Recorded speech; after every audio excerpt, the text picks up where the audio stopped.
So that we can both get into trouble tonight, what's your take on the motivation behind the Shiloh fundraiser? Is it now like internet trolls, or is this exposing the deep resentment of white America to what is disproportionately demographic overrepresentation in criminality in America?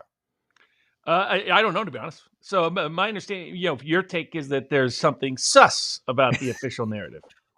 Robert, all I'm saying is people call me a polite Canadian because I'd say no one would ever use the N-word when approached by a black man in a park and say it, because I've seen enough videos of people getting clocked after they say it. But, and by the way, this is not, like, there are fighting words where I would expect someone to get punched in the face. If you go up to somebody and say your wife is a dirty whatever, you're going to get punched in the face. It's not a question of cowardice. And so the fact that it looks sus to me because that's it. Maybe I'm getting a little bit too cynical. Maybe I'm connecting conspiracy dots where they don't exist. But Robert, so there's always been money in racial grifting, and it's just taken on a new form with these fundraisers over public events. So you can't rule that out. There was a lot of heat that the Give Send Go founder took for allowing both sides to raise money. And I don't have any problem with that. And they were trying to delete various, the racists always pop in on these kind of events. We'll discuss tonight woke right allegations and how those are being misapplied by a certain group to censor and shame people and smear people. But that doesn't mean that racists don't exist. And the racial grift is as old as there's been differences of race. So I mean, that's just the nature of the animal. You can't rule it out. You can't rule it out on the left. Can't rule it out on the right. That someone looks at an opportunity and says, "Oh, I'll make myself look like a sweet little victim and raise a bunch of money." Maybe they're legit. Maybe they're not. What I would say is it's kind of pitiful that more money can be raised off of what appears to be racial grifting on both sides than it can be raised for the Covington kids cases, than can be raised for Kyle Rittenhouse in certain instances, that can be raised for Amos Miller, Amish farmers. I mean, that can be raised for people facing vaccine discrimination. It says something pitiful that, the racial grift is the quickest way to cash. Always has been. People wondering, how does Candace Owens suddenly think Stalin is a Jew? Because it's one of the great, easiest grifts, clickbait grifts on the world. There's no bigger clickbait racial grifter than Candace Owens. She's competing with Nick Fuentes. What's extraordinary to me is people who attribute some ideological coherence and mass movement behind these people. People get confused with the ability to quickly raise money or the loudness of certain people on the internet with any volume of support. There is no big support for woke right or any of that nonsense. I mean, there never has been. Can you make money? Yeah. Can you clickbait in it? Yeah. Can you secure your lifetime income? You can be Candace Owens, get a lot of attention. You can get Nick Fuentes, build a hardcore financial base. Absolutely. But that doesn't mean they represent any broad swath of humanity. And the eagerness with which some people bite on the racial grift on both sides. On the left, you just say there's somehow a racial angle and boom, the money and the power pour in to support you. Sadly, that happens on certain parts and portions of the right who take the race baiting grift, who refilter a self-defense murder story through racial conflict, which often doesn't involve racial conflict. I mean, even that Texas case, it's not clear to me whether he's got a self-defense or not, that race had anything to do with it. And yet everybody's screaming on both sides about race.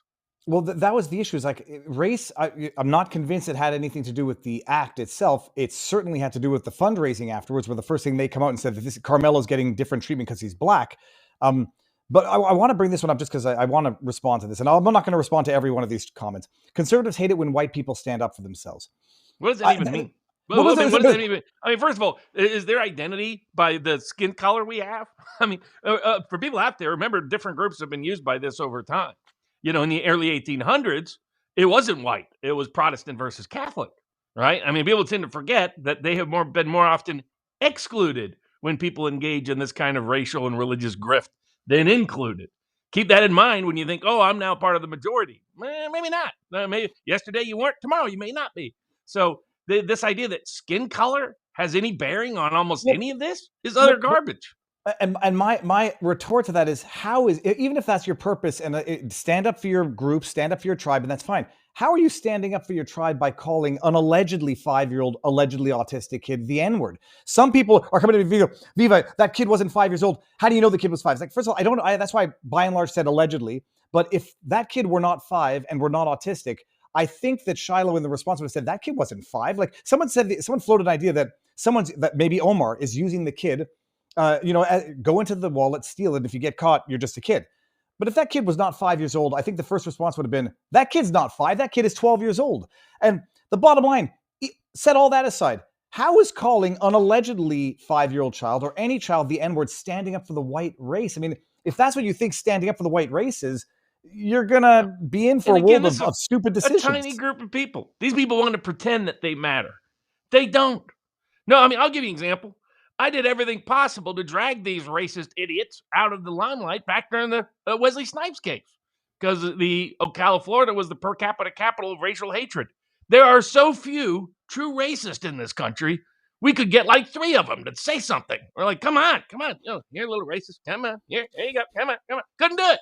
Couldn't get any of them. When Nick Fuentes has a conference, he's lucky if he gets 50 people. I mean, it's a crock. I mean, look, are there people that are really loud that are racist? Yes. Are there people with a good amount of money?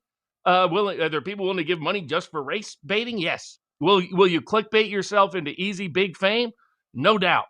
Does that mean there's a broad movement in the country or anywhere in the world? No, there isn't. So the woke left has an institute matters because they have actual power. They're in positions of government bureaucracy. They're in positions of corporate management. They're in positions of highest ranking of academia. They're in the positions of deciding what gets shown on TV and movies or news and what doesn't. That's real power. The so-called woke right, the identitarian right, which is who that was supposed to initially be labeled to, describe, are just a bunch of tiny loudmouth kids on the internet. That's all they are. I debated Nick Fuentes to point out to Alex Jones's audience how nuts the guy was. And all I had to do was get him to admit that he preferred Hamas to have nuclear weapons to Israel. And most people were like, oh, hold on a second. I don't want to be affiliated and associated with that lunatic. So, I mean, there are honest and honorable ways to engage in dialogue and discussion and debate with these lunatics without either rewarding their grift or pretending their grift is a mass movement or mislabeling people, as James Lindsay is, as others now are, to say, to repeat and replicate the William F. Buckley purge of the populist right. But that's just one of our topics tonight, amongst many. So